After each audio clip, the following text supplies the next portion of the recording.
paz do Senhor Jesus a todos. Nós vamos então, irmãos, iniciar o nosso curso, o nosso módulo da apostila 2. Tá? Temos nessa apostila, os irmãos vão ter os conteúdos de livros proféticos, livros poéticos, história da igreja 1, epístolas paulinas, cristologia e pneumatologia. Ok? Iniciamos então com livros proféticos e lembrando os irmãos que nós vamos agora, 1-2 aulas por semana, no mínimo 2 aulas por semana, quando muito uma aula por semana, porque nós vamos ter que remir o tempo e acelerarmos para a gente já tem a data da nossa formatura já para 1º de outubro e nós precisamos estar encerrados até um pouco antes por conta das notas. Tá? Então, eu vou até inclusive pedindo para os irmãos para em Araraquara entregarem as provas na mão do pastor Samuel e aqui em São Paulo os irmãos entregarem também na minha mão para mim já ir mandando para o IBBC para não ficar 4, 5, 6 matérias para fazer as notas lá em cima na última quinzena, no último mês. Para a gente poder, então, concluir os vários módulos, aí, os básico, o médio, o pleno. Amém? Bem, iniciamos, então, com a matéria de livros proféticos, tá? Livros proféticos, e nós iniciamos, então, na página do número 21, com a introdução. Quando falamos em profetas e em profecias, nas igrejas cristãs em geral, associamos os livros e os personagens da história de Israel aos pronunciamentos futuristas e escatológicos. Apesar de alguns livros e profetas de Israel possuírem também esse caráter, o movimento profético na nação hebraica tem uma profundidade muito maior. E por se tratar de uma manifestação religiosa, esses personagens se tornaram verdadeiros porta-vozes de Deus. Com isso, o profetismo em Israel não só direcionou a nação para um futuro escatológico, como denunciou, exortou e condenou reis, sacerdotes, grandes latifundiários e o próprio povo de Deus quanto ao afastamento desse povo para com a aliança de Deus. Tá? Mas o ministério profético não foi um movimento exclusivo de Israel, já que em muitas religiões do Antigo Oriente Médio, especificamente no Egito, Canaã e a região da Mesopotâmia, tinham frequentemente aqueles que dirigiam ao povo em nome da sua divindade. Cabe lembrar o episódio de Elias contra os 450 profetas de Baal. Mas então quem era o profeta em Israel?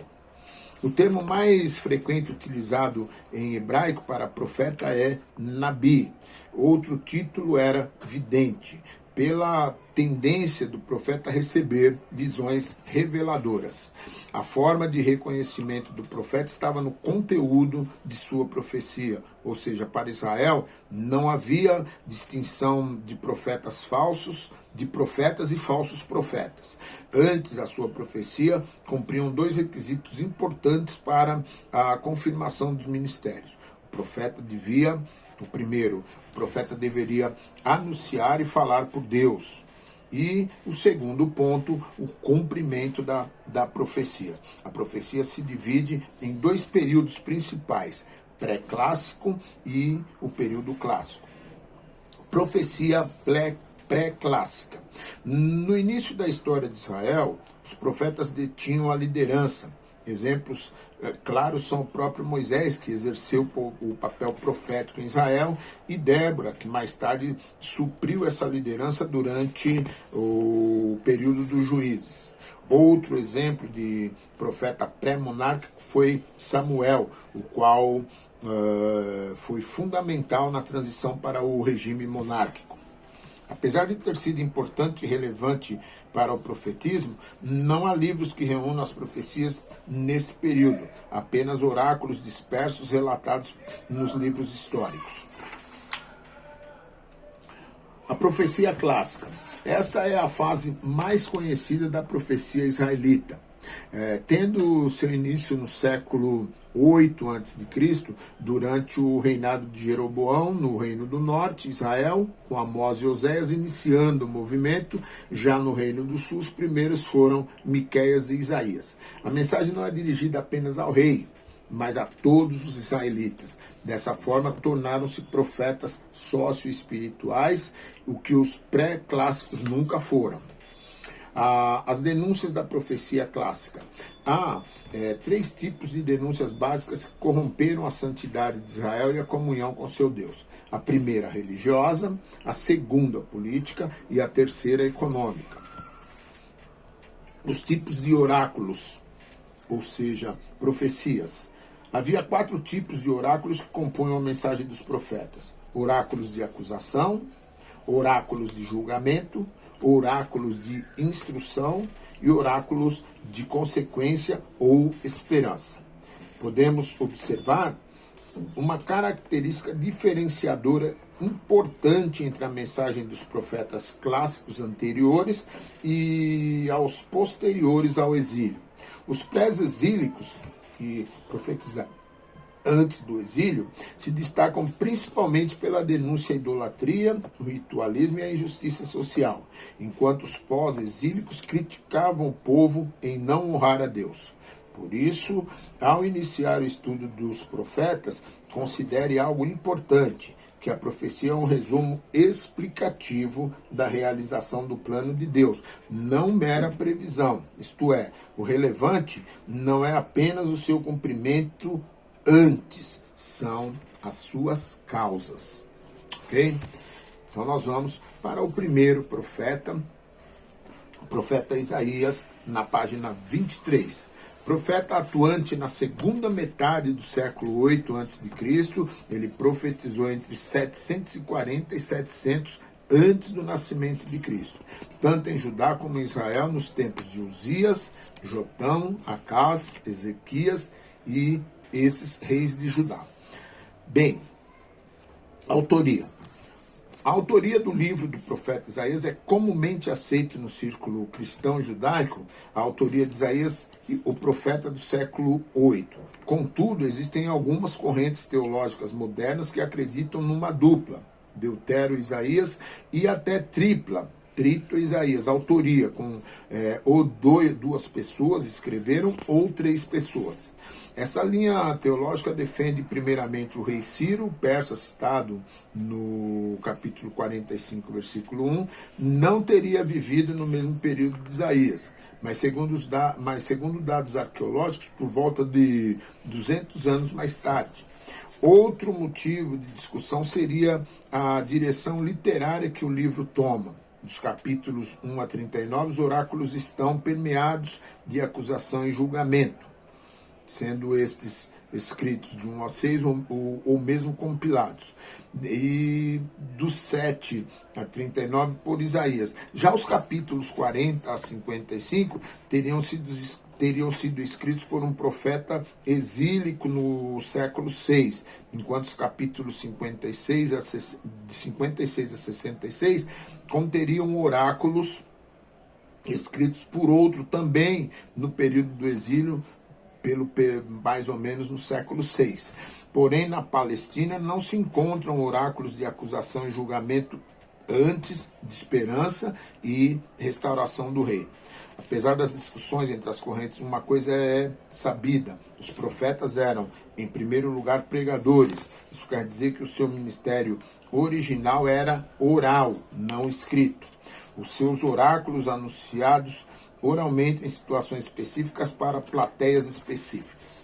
Contexto da época. Essa foi uma época onde o Império Neo-Assírio assumiu seu lugar como a primeira potência mundial da história. 2 acontecimentos foram marcantes e são centrais do capítulos 1 a 39. A união entre a Síria e Israel, chamado Guerra Sírio-Efraimita, para invadir Jerusalém. Então, o Reino do Norte se uniu com a Síria para invadir o Reino do Sul. Com isso, Acás pede socorro ao rei assírio Tiglat-Pileser, mesmo contrariando a orientação de Isaías. Propósito e mensagem, página 24. Todo o livro de Isaías foi organizado com a intenção de destacar a integridade do Senhor como Deus da aliança, notando-se o contraste entre os dois reis apresentados, Acaz, o pai, e Ezequias, o filho. Temas principais. Por estar entre os primeiros profetas clássicos do Reino do Sul, Judá, na retórica de Isaías, existiam elementos dos dois períodos proféticos, já que além de conselhos aos reis, profecia pré-clássica, sua mensagem incluía também o povo com acusações, promessas de exílio e a destruição como castigo divino. Nome dos filhos como sinais. Então vamos lá, tem uma relação aqui. Sear-Jazub, remanescente, voltará. Maer, Salal, Asbaz, rapidamente até os despojos. Ajumente até a pilagem. Emanuel, quer dizer Deus conosco. E o menino identificado em 9:6 de Isaías. O servo. 4 sessões do livro de Isaías tratam desse tema tão importante na questão futura de Israel. Aqui já uma profecia messiânica na sua redenção. O servo é aquele que será um instrumento da realização dos planos de Deus a Israel. Tá? O Santo de Israel. Esse título é usado para Deus quase que exclusivamente por Isaías no Antigo Testamento. O Redentor de Israel, outra característica de Isaías, usada mais de 10 vezes, é o título Redentor de Israel dado a Javé. Esboço do livro. Introdução. Prelúdio, comissão, contexto assírio, oráculo do período da coligação Ciro-Efraimita. Oráculo contra as nações. Conclusão apocalíptica contra as nações. Maldições no período do cerco de Jerusalém. Conclusão apocalíptica das maldições, resolução da crise assíria, transição para a crise babilônica. Relevância para a igreja hoje, do livro do profeta Isaías. A grande relevância do livro de Isaías para a igreja atual está na aliança de Deus para com o seu povo e, claro, no seu cumprimento por parte de Israel. A grande reflexão para esse texto nos leva a ter será que a igreja de Cristo moderna tem mantido a sua aliança com Deus ou se tem portado como Acaz, decidindo conforme a sua própria vontade? A aliança com Deus não se resume em sacrifícios, antes no amor, pois segundo o próprio Jesus, o amor é a maior prova da aliança de Deus. Tá? Nós encerramos então na página 26, profeta Isaías, e damos sequência no próximo vídeo aula com o profeta Jeremias. Amém? Deus abençoe a todos. Bons estudos.